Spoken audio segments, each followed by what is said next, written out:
La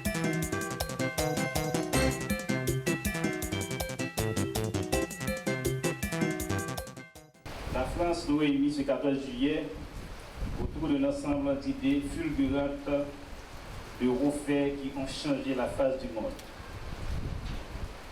Nous vous souhaitons la plus cordiale bienvenue et une fructueuse mission en Haïti, Monsieur l'ambassadeur. Nous vous remercions de nous associer à cette célébration qui met en exergue la prise de la Bastille, une action héroïque du peuple de Paris qui avait sonné le glas de l'absolutisme royal et d'un ordre mondial de domination, d'asservissement, d'exploitation et d'exclusion du peuple de roturiers.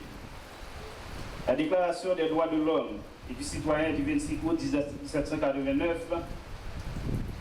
qui s'ensuivit de portée universelle, prononcée par l'Assemblée nationale constituante, signifiait que désormais le pouvoir ne pouvait reposer sur le charisme, la puissance, la célébrité ou la naissance d'un homme, mais sur la Constitution, les principes et la loi. En voici quelques énoncés qui ont acquis la pérennité.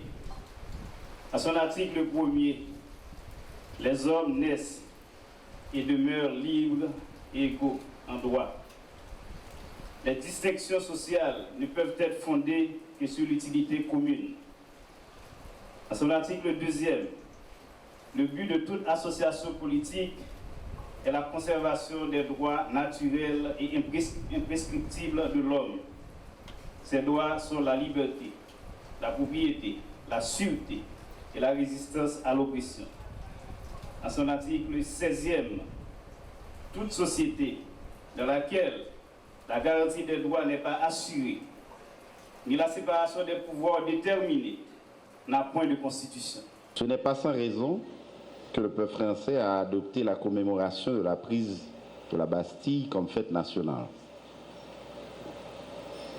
Au prime abord, je voudrais, au nom du président de la République, son Excellence M. Michel-Joseph Martelly, du Premier ministre M. Laurent Lamotte, du gouvernement et du peuple haïtien, adresser mes vœux les plus sincères de paix, de bonheur et de prospérité à l'endroit du président français, son Excellence M. François Hollande.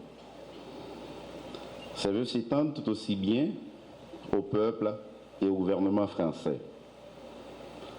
Je voudrais également profiter de cette occasion pour souhaiter la plus cordiale bienvenue en Haïti à l'ambassadeur Nicolas Sow, qui est récemment arrivé aux commandes de la mission diplomatique de la France en Haïti. Je lui formule mes vœux de succès continu dans ses nouvelles fonctions, tout en espérant qu'il sera d'une grande contribution au raffermissement des liens historiques d'amitié et de coopération existants entre la République d'Haïti et la République française. Monsieur l'ambassadeur, les relations diplomatiques entre Haïti et la France sont si anciennes et solides que nous faisons volontiers l'économie de retracer ici les conditions historiques de leur établissement et de leur développement. Notre présence à la cérémonie de ce soir est un témoignage éloquent de l'importance que le gouvernement en place attache aux relations bilatérales entre nos deux États. Elle traduit également la volonté manifeste de l'administration Martelly-Lamotte d'œuvrer à l'approfondissement et à la consolidation de ces relations pour le plus grand bien des deux plus vieilles nations francophones de la planète. Très rapprochées par la langue, comme vous le rappeliez si bien tout à l'heure, l'histoire, la culture, et partageant des valeurs communes comme la démocratie, comme la nécessité d'organiser les élections de manière périodique pour instaurer l'état de droit, pour consolider l'état de droit et adopter l'alternance comme moyen de gouvernement.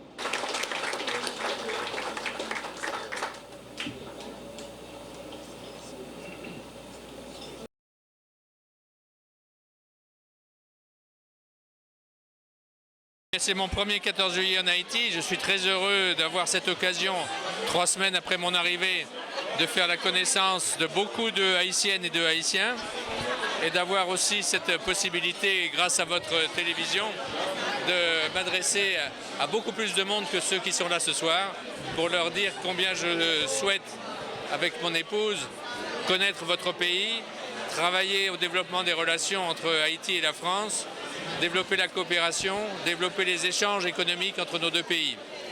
Et donc nous arrivons plein de bonne volonté, plein de volonté, de soucis, de souhaits de vous connaître d'abord et de savoir comment nous pouvons travailler ensemble. Ce que nous souhaitons, c'est d'avoir une vision très précise des besoins des autorités haïtiennes et des besoins de la société haïtienne, société civile également, pour travailler en fonction de ce que vous avez besoin, de ce que vous souhaitez que nous fassions avec vous. Ce n'est pas nous qui décidons, c'est vous. C'est vous qui savez ce qu'il faut faire dans ce pays. Et ce que nous pouvons faire, c'est vous soutenir. Ce n'est pas faire à votre place. La communauté internationale est sur la même longueur d'onde que nous. La volonté française de coopérer en fonction de votre demande, en fonction des projets que vous voulez faire, c'est une volonté partagée par la communauté internationale et que nous avons fait partager dans ce qui s'appelle la Déclaration de Paris sur l'efficacité de l'aide, qui a été adoptée il y a une dizaine d'années et qui parle d'appropriation et de coopération. Et donc la communauté internationale travaille dans la même ligne que nous, je le souhaite. Et donc pour nous, qui avons des moyens qui sont quand même limités par la taille de notre pays et par notre capacité budgétaire, je pense qu'il y a dans la coopération avec Haïti de la place pour tout le monde. Et de toute façon, en dehors des problèmes budgétaires, nous avons toujours pensé que la diversité était quelque chose d'essentiel et qu'il y avait de la place pour tout le monde dans le monde. Il y a de la place pour toutes les coopérations en Haïti.